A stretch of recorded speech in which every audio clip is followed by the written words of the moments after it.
बिस्मिल्लाहिर्रहमानिर्रहीम। देश पंजाब ते मैं नज़म पेश करांगा। ये साड़ी धरती पंजाब पंज दरियावां दी सरजमीन है। ये हिंदुस्तान बर सगीर दा दरखेज़ तरीन हिस्सा है और इस सिलसिले च मैं चंद शेर पेश करांगा। देसां विचों देस सोना पंजाब है,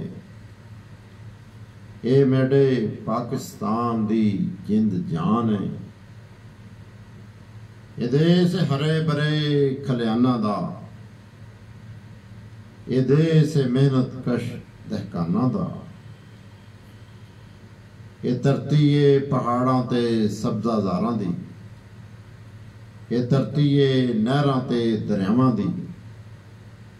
ये देश गबरू जवाना दा, ये देश शाहज़ोर पहलवाना दा।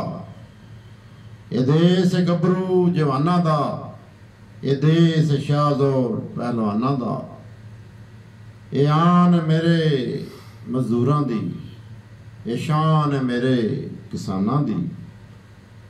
ये धरती है पीरां फकीरां दी, ये धरती है जीदारां दी। ये धरती है जीदारां दी। इत्थे वगदियां ठंडियां नहरां ने, इत्थे रुखां दियां ठंडियां छावां ने। इत्थे पंजतन पाक दा साया है, इस रब दा खास इनाम है।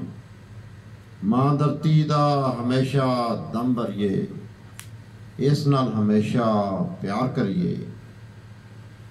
सारे हो जावन आपस विच मुतफिक, कदी ना पाइए आपस विच फिक। ज़ाहर मेरा मान है, ये मेरे मुल्क दा पहचान है। ज़ाहर ये मेरा मान है, ये मेरे मुल्क दी पहचान है।